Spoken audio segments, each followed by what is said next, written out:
Chris, I stay next to you. Roll cameras, please. 61, thank you, Quincy. Speed. Set and background and action.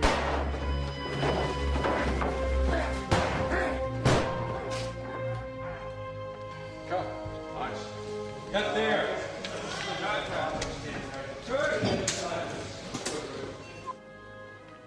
This is Cinema and the Psyche, Episode 3. I'm Matthew Morreale, an independent filmmaker. It's a beautiful day in Virginia. Blue sky, nice clouds, great temperature. I'm on this bike path, so bikes may be speeding by every now and again. In any case, this is Episode 3. This episode is about ideas. I thought speaking about ideas would be interesting, as it's a subject that is fundamental to, well, life in general, our lives in general, the ideas we hold, but specifically to the filmmaking process and for the audience who leave not with the film, but with the ideas conveyed through the film. They may leave also with emotions. Obviously, hopefully, great cinema hits on the emotional level, but they're certainly leaving with ideas, some conscious, many unconscious. So for the audience, ideas are important. Also for you as an audience member, it's important to understand or to be aware of the nature of ideas, the power of ideas, and how they're delivered, so you can see more clearly, what you're taking in. Certainly, as the beginning of the process, ideas are highly relevant. Looking at a blank page to write a screenplay is pretty intimidating, I guess, because of our lack of confidence in the free-flowing nature of ideas. Or maybe we're worried about our ideas are not good enough. For what? I don't know. I guess we're trying to impress somebody. But the ability to allow ideas to free flow.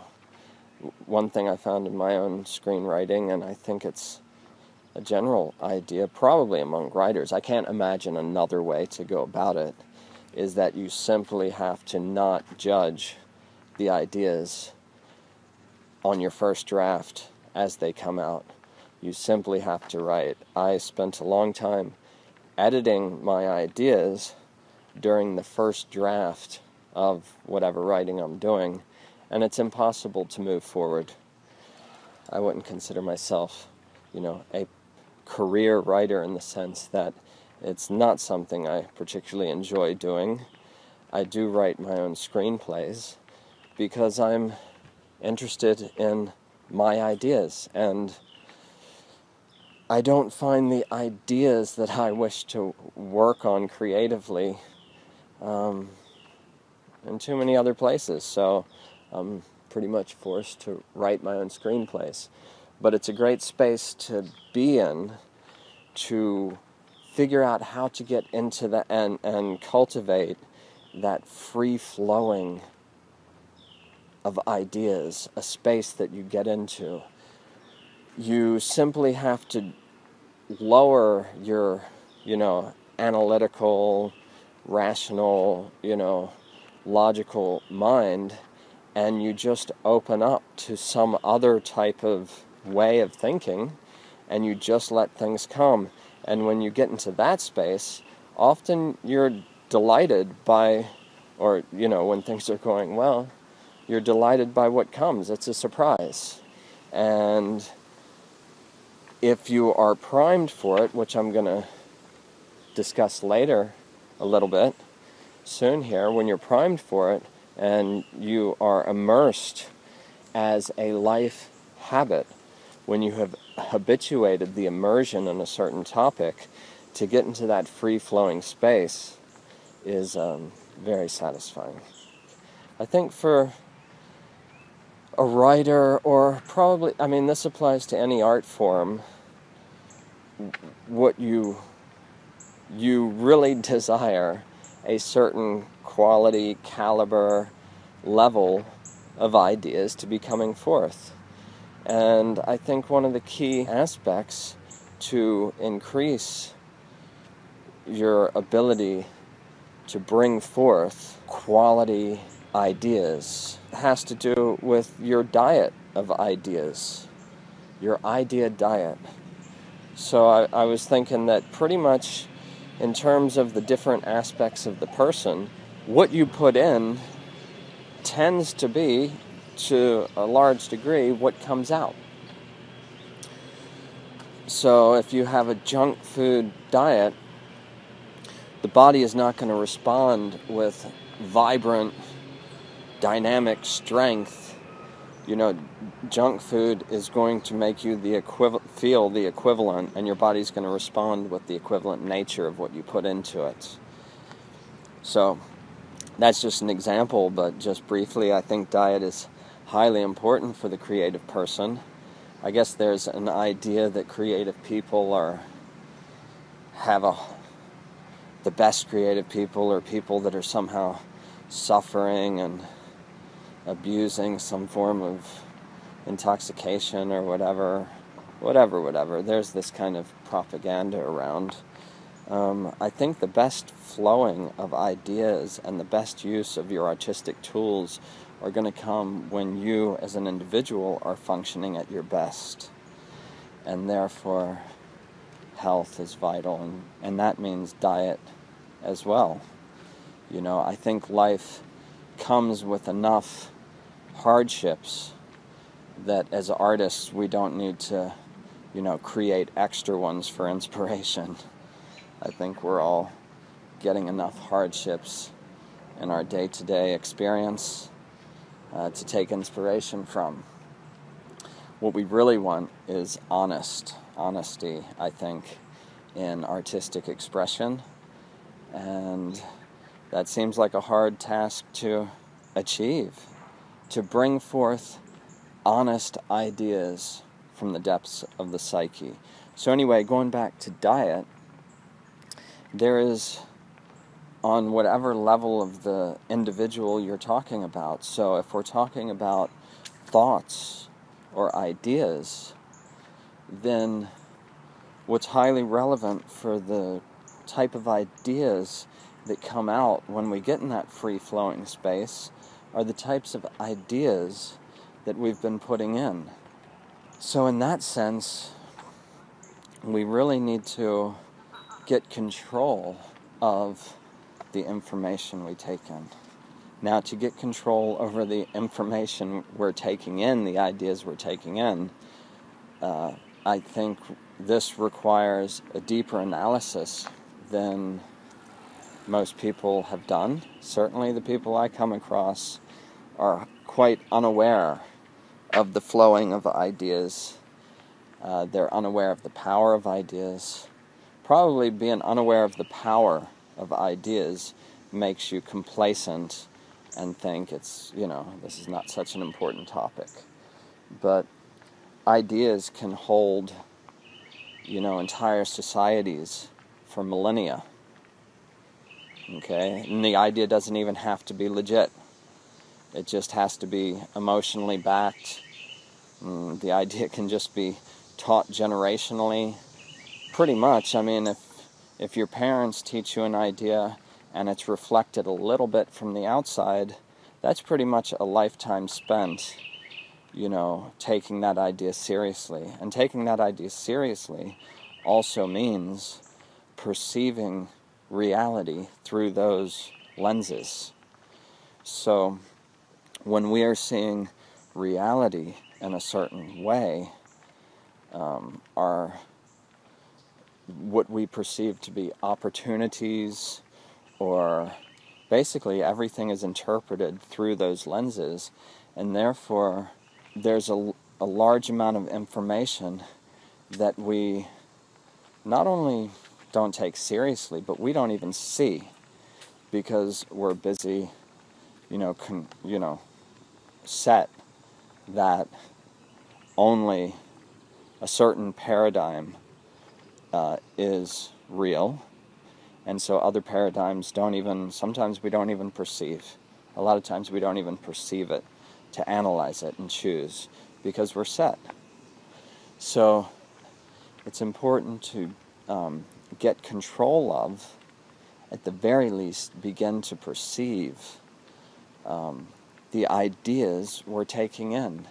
So obviously conscious ideas are easy to spot, because we're conscious of it. Even so, although ideas are conscious, this doesn't make them worth, allowing in, dwelling on, spending time with. Now, as artists, if we have a particular message, let's say, or just a particular, even style, particular ideas that we wish to, be the focal point, the center point of our artistic expression, then it's imperative that we expose ourselves really only to that quality caliber of idea. What I'm suggesting is, at least in terms of the conscious aspect of ideas, that the ideas that we focus on end up being a large part of our internal library, which is referenced when we get in a space, a free-flowing space of bringing forth ideas. Okay, so this is just conscious ideas.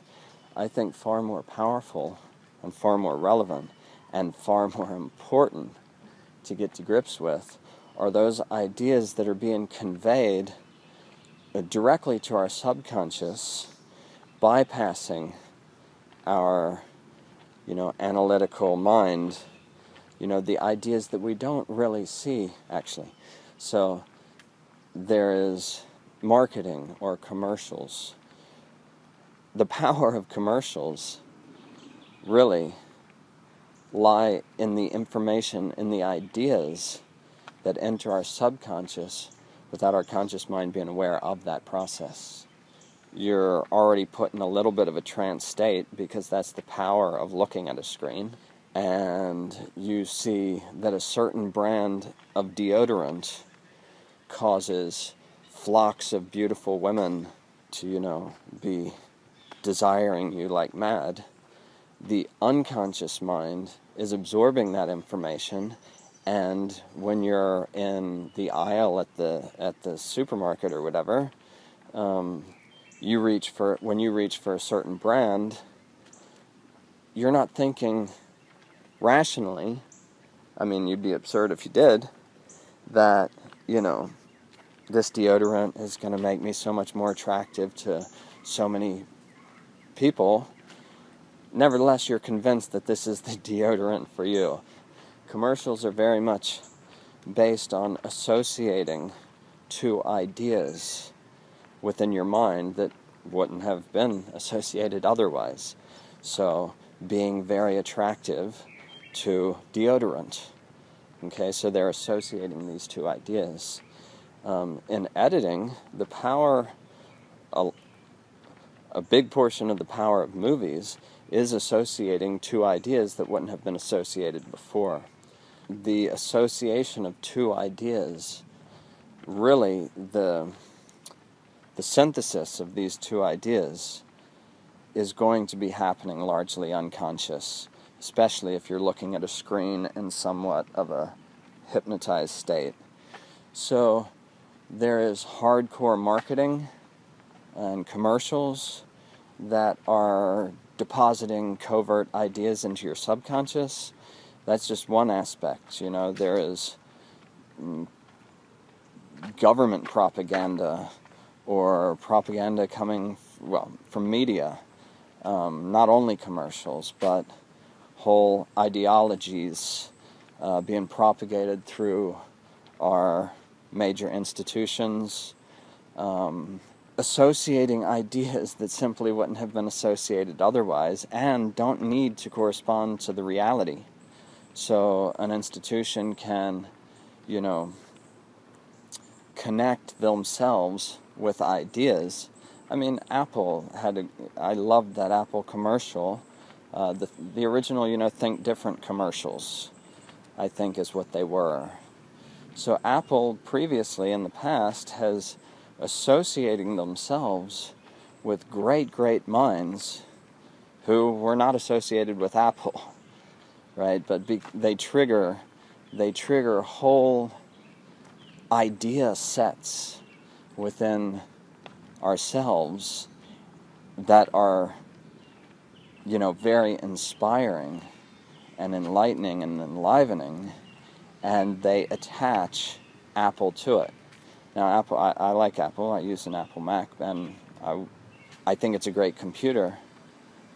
But the associating of Apple with these great personalities through history, they don't correspond to one another.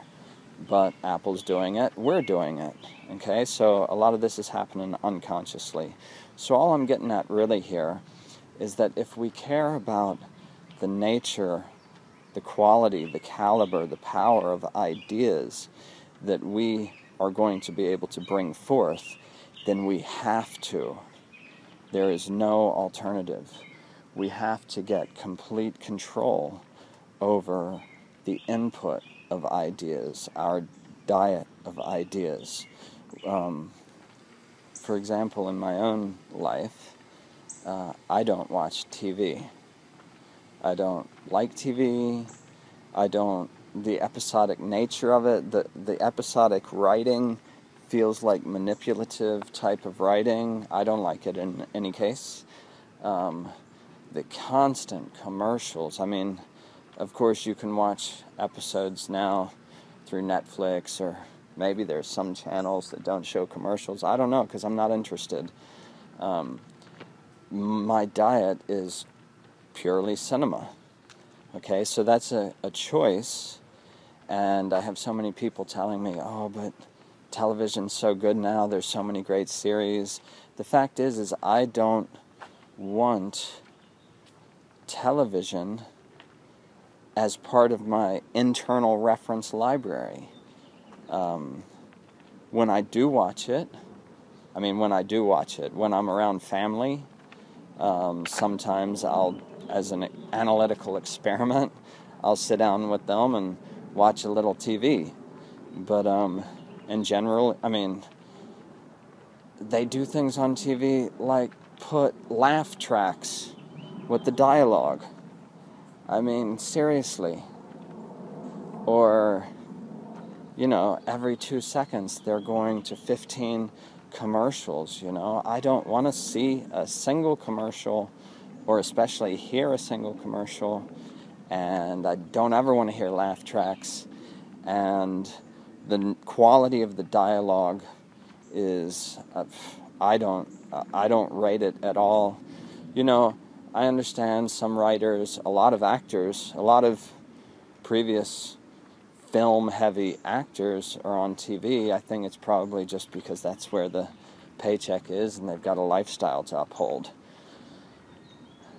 In any case, my point being is I've chosen my diet of cinema, and I'm not going to adulterate it with TV, for example. Or in music, my interests in music. I'm only interested in listening to the pioneers or innovators in whatever various genre we're talking about.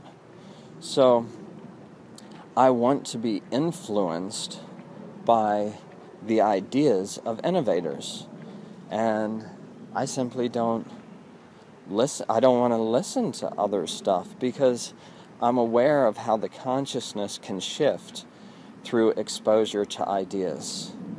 Okay, and it does, and we see it all the time. This is also just a general life skill. If you wish to form your life in a certain way, if you want to, stop living by consequence and letting external forces direct you here and there, if you want to take control of this process, it becomes very obvious that you have to get control over the ideas you associate with, the people you associate with. You have to get control of your association. Not only people, but all types of association, things that you associate with. You have to get control of it. You become what you associate with. It's just kind of a natural flow of events. When I was younger, I didn't drink beer, and then I was hanging out with people who did. And eventually, even though I thought it tasted bad, eventually I started drinking it. And that was due to association. I see it. The same thing. Luckily, I didn't take up smoking tobacco, but I certainly gave it a go due to association. I could never inhale tobacco anyway, so it wasn't going to be a very drawn-out attempt to adopt. But in any case, you get my point. Association is vital. And so as creative artists, what we associate with is important for our art, for our expression, because what we associate with tends to be what comes out when we get into that free-flowing place. Another interesting aspect of ideas, I believe, is that they appear to be existing on a plane all their own. Thoughts are things. You've probably heard that before. They certainly are things. Where are they existing, though, right? So, for example, you have a book which is made of paper and ink. Okay, where are the ideas? You can put it under a microscope and search it. You're not going to find the ideas. The ideas are not in the physical makeup of the book. The book is a type of symbol set. So again, referencing back to the New Thought movement. I like the New Thought movement. I'm not like a follower of the New Thought movement from the early 1900s. I like it because it's like a modern interpretation of some ancient established ideas.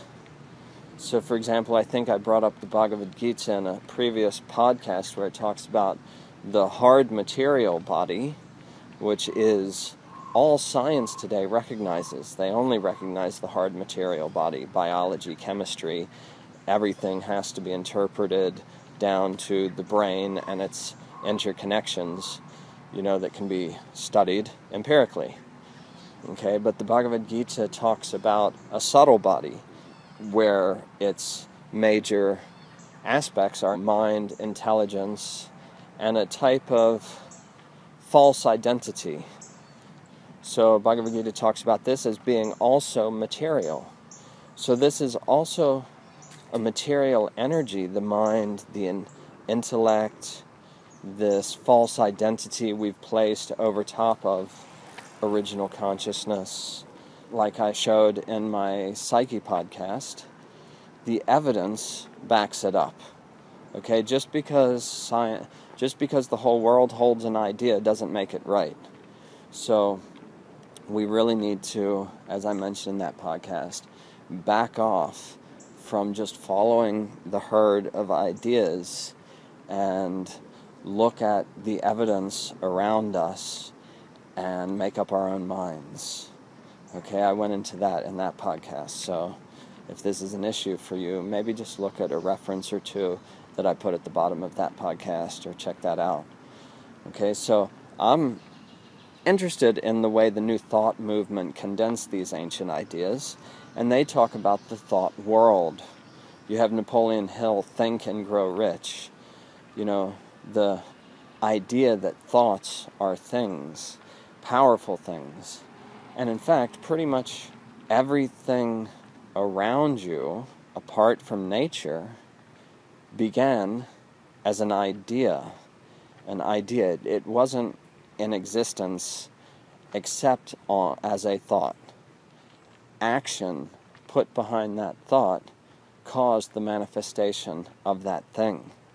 So what I find interesting is there appears to be a bit of a hierarchy of elements, and the hard material elements, the body, biology, chemistry, and these hard sciences, the only aspects that modern science recognize, all of this appears to be on the bottommost level.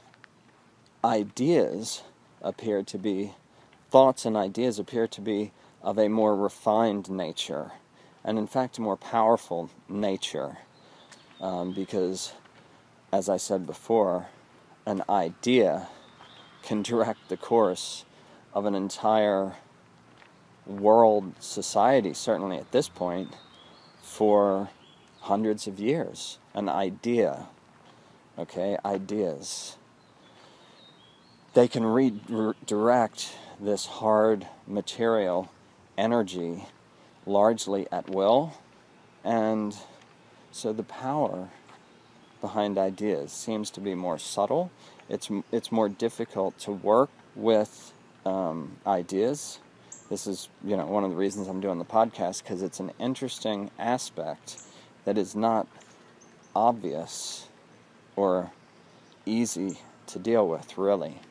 So coupled with this is another idea I find interesting, is Carl Jung's description of the internal object. Okay, so I'm not a specialist in Carl Jung. I actually don't really care much for academic understandings of really anything. I'm more interested in looking at ideas, analyzing ideas, comparing them with my personal experience in life, making up my own mind, developing my own ideas. Okay, but he mentions this internal object, and although I think they're relating this to our relationships with our parents or this thing or that thing, I don't know. But I find very interesting about it is that there is an internal object corresponding with external objects. And so if you have, let's say, a tree, there is the external phenomenon, whatever that might be. Quantum physics has some interesting stuff to say about what it is, but in any case, we're seeing an external tree. Okay, but if we want to discuss it, think about it, or talk about it, what we're actually doing is referencing our internal version of that tree. And so this applies really across the board, that in fact what we're doing when we are looking at the world around us is we're actually creating, or has been created, and we're building on that, an internal version of the world, and that's what we contemplate.